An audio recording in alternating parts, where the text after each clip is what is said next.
જય શ્રી કૃષ્ણ મિત્રો, રાધે રાધે. ગણેશ ઉત્સવ શા માટે 10 દિવસ માટે ઉજવાય છે તે આપણે આજે જાણીશું. શા માટે 10 દિવસ સુધી ચાલે છે? ગણેશ ઉત્સવ મહાભારત સાથે જોડાયેલું છે. ગણેશ ઉત્સવની પરંપરાનું એક રહસ્ય. ગણેશ ચતુર્થી આપણા દેશનો એક મહત્વપૂર્ણ તહેવાર છે, જે સમગ્ર ભારતમાં ખૂબ જ ધામધૂમથી અને ભક્તિ સાથે ઉજવવામાં આવે છે. ગણેશ ઉત્સવની ધામધૂમ અને ભવ્યતા ઘણા રાજ્યોમાં જોવાલાયક હોય છે. આ તહેવાર ભગવાન ગણેશજીને જન્મજયંતિ તરીકે ઉજવવામાં આવે છે, જે વિઘ્નોને દૂર કરનાર અને બુદ્ધિદાતા દેવ તરીકે પૂજવામાં આવે છે. ગણેશ ચતુર્થી 10 દિવસ ગણેશ ઉત્સવની શરૂઆત થાય છે. અનંત ચતુર્દશીના અવસરે 10મા દિવસે ગણપતિનું વિસર્જન થાય છે. ગણેશ ચતુર્થીનું મહત્ત્વ તેને 10 દિવસ સુધી ઉજવવા પાછળની કથા, તેને લગતી માહિતી ખૂબ જ માહિતીપ્રદ છે. આ લેખનમાં આપણે ગણેશ ચતુર્થીના મહત્ત્વ અને તેને સંબંધિત રસપ્રદ બાબતો પ્રકાશિત છે. ગણેશ ચતુર્થી દર વર્ષે ભાદરવા મહિનાના સુદ પક્ષની ચતુર્થી તિથિએ ગણેશ ચતુર્થી ઉજવવામાં આવે છે. આ વર્ષે ગણેશ ચતુર્થી આ દિવસે ભગવાનની સ્થાપના કરવામાં આવે છે. 10 દિવસ સુધી વિધિપૂર્વક પૂજા કરવામાં આવે છે. અનંત ચતુર્દશીના દિવસે ગણપતિ વિસર્જન થાય છે. ભગવાન ગણેશને પ્રથમ ઉપાસક માનવામાં આવે છે, એટલે કે કોઈ પણ શુભ કાર્ય તેમની સાથે શરૂ થાય છે. આ તહેવાર ખાસ કરીને મહારાષ્ટ્ર, કર્ણાટક, આંધ્રપ્રદેશ, તમિલનાડુમાં ખૂબ ધામધૂમથી ઉજવવામાં આવે છે, પરંતુ આજકાલ ગુજરાત, રાજસ્થાન, મધ્યપ્રદેશ, દિલ્હી, સમગ્ર ભારતમાં તેનું મહત્ત્વ વધી રહ્યું છે. પુરાણમાં આ દિવસની ઉજવણી સાથે જોડાયેલી છે. વાતો કહેવામાં આવી છે. એવું માનવામાં આવે છે કે ભગવાન ગણેશનો જન્મ ભાદરવા મહિનાના શુક્લ પક્ષની ચતુર્થીના દિવસે થયો હતો. તેથી આ દિવસે ગણેશ ચતુર્થી તરીકે ઓળખવામાં આવે છે. ગણેશ ઉત્સવ 10 દિવસ ઉજવવાનું કારણ. ગણેશ ચતુર્થી 10 દિવસ શરૂઆત કરે છે. અનંત ચતુર્દશીના રોજ સમાપ્ત થાય છે.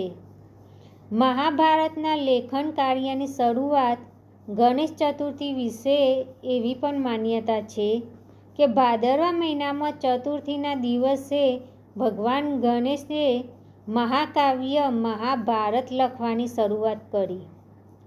મહર્ષિ વેદવ્યાસે મહાભારતની રચના માટે ભગવાન ગણેશનું આહ્વાન કર્યું હતું. તેમને મહાભારતનું અનુલેખન કરવા વિનંતી કરી હતી. ગણેશજીએ કહ્યું કે જ્યારે હું લખવાનું શરૂ કરીશ ત્યાં હું કલમ બંધ નહીં કરું. જો કલમ બંધ થઈ જશે તો હું લખવાનું બંધ કરી દઈશ. ત્યારે વ્યાસજીએ કહ્યું, પ્રભુ, તમે વિદ્વાનોમાં અગ્રેસર છો અને હું એક સામાન્ય ઋષિ છું. કોઈ શ્લોકમાં ભૂલ હોઈ શકે છે, તેથી સમજ્યા વિના અને ભૂલ હોય તો શ્લોકની લખીને સુધારી લેજો. ચતુર્થીના દિવસે વ્યાસજીએ શ્લોકોનું પઠન કરવાનું શરૂ કર્યું અને ગણેશજીએ મહાભારત લખવાનું શરૂ કર્યું. તે પછી 10 દિવસ પછી અનંત ચતુર્દશીના દિવસે લેખન કાર્ય પૂર્ણ થયું. 10 દિવસમાં ગણેશજીનો દેહ આવો બની ગયો. આ 10 દિવસો દરમિયાન ગણેશજી એક જ આસન ઉપર બેસીને મહાભારત લખતા હતા, જેના કારણે 10 દિવસમાં તેમનું શરીર સ્થિર થઈ ગયું અને તેમના શરીર પર ધૂળ અને માટીનો એક થર જામી ગયો હતો. 10મા દિવસે વેદવ્યાસજીએ જોયું કે ગણેશજીના શરીરનું તાપમાન વધી ગયું છે.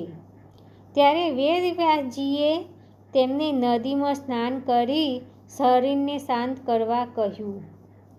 ત્યારબાદ 10 દિવસ પછી ગણેશજીએ સરસ્વતી નદીમાં સ્નાન કરીને તેમના શરીર ઉપર જમા થયેલી ધૂળ અને માટીને સાફ કરી. તેથી ગણેશ ચતુર્થી પણ ભગવાન ગણેશની સ્થાપના કરવામાં આવે છે. 10 દિવસ સુધી મન, વચન, કાર્ય અને ભક્તિથી તેમની પૂજા કર્યા પછી અનંત ચતુર્દશીએ વિસર્જન કરવામાં આવે છે. વેદવ્યાસજીએ ગણેશજીને નદીમાં સ્નાન કરાવ્યું. ત્યારથી ગણેશ ચતુર્થીના તહેવારની ઉજવણી શરૂ થઈ, જે સતત ચાલુ રહે છે. તેથી ભગવાન ગણેશજીની મૂર્તિનું 10મા દિવસે નદી અથવા તળાવમાં વિસર્જન કરવામાં આવે છે. ગણેશ ચતુર્થીના શુભ અવસર ઉપર ભગવાન ગણેશજીની મૂર્તિની સ્થાપના કરવામાં આવે છે. મૂર્તિ સ્થાપિત કર્યા પછી હિન્દુ રીત રિવાજો મુજબ 9 દિવસ સુધી તેમની પૂજા કરવામાં આવે છે. 9 અથવા 10 દિવસ પછી ગણેશ મૂર્તિને કોઈ તળાવ, સરોવર, નદીઓમાં પાણીમાં ભક્તિ ગીતો અને સંગીતના સાધનો સાથે વિસર્જન કરવામાં આવે છે. વિસર્જનનો હેતુ ભગવાન ગણેશને વિદાય આપવાનો હોય છે, જે અવરોધો દૂર કરનાર અને રિદ્ધિ સિદ્ધિ આપનાર દેવતા તરીકે ઓળખાય છે. ગણેશજીનું આધ્યાત્મિક મહત્વ.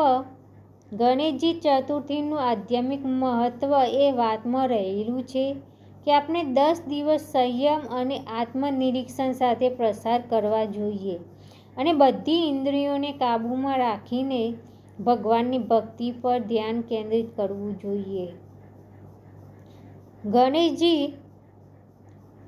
ગણેશજીના વિસર્જન પહેલાં ઘણી બધી બાબતોનું ધ્યાન રાખવું જોઈએ. આમાંથી ગંદકીના પડેલ દૂર કરીને અમને મનને શુદ્ધ કરીને જીવન જીવવું જોઈએ. મૂર્તિની પૂજા કરો અને તિલક લગાવો. આ પછી બાપા પાસે બેસીને ઓમ શ્રી ગણેશાય નમઃ મંત્રનો જાપ કરો. ભગવાન ગણેશની આરતી કરો અને પ્રાર્થના કરો અને તમે અમારા બધા પાપોની ક્ષમા માગો. રિદ્ધિ સિદ્ધિ અને ગણેશજીનો પ્રભાવ ઘરમાં રહેવો જોઈએ અને પ્રભાવથી આપણે નીચા ના હોઈએ. ઉચ્ચાર કર્યા પછી ગણેશ મૂર્તિને થોડી હલાવીને સંકેત આપો. ત્યારબાદ ગણેશ મૂર્તિનું વિસર્જન કરી શકો છો.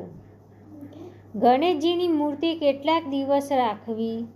10 દિવસ સુધી ઉત્સવ ઉજવવાથી પરંપરા છે. અનંત ચતુર્થીના દિવસે ભગવાન ગણેશની મૂર્તિનું વિસર્જન કરવામાં આવે છે. ભગવાન ગણેશની મૂર્તિ 1.5 દિવસથી 3, 5, 7 અને 10 દિવસ સુધી ઘરમાં રાખી શકાય. આટલા દિવસો સુધી બાપાની આરાધના કરવાથી અનંત ચતુર્થીના દિવસે મૂર્તિનું વિસર્જન કરવામાં આવે છે અને તેનું શુભ ફળ પણ પ્રાપ્ત થાય છે. ઓમ જય ગણેશાય નમઃ. જય ગણપતિ બાપા. ગણપતિનું વિસર્જન કરતી વખતે ગણપતિ બાપાના નારા બોલવા જોઈએ અચૂક. મારો વિડીયો ગમ્યો હોય તો લાઈક કરજો, શેર કરજો, સબસ્ક્રાઈબ કરજો. જય ગણેશાય નમઃ. જય ગણપતિ બાપા.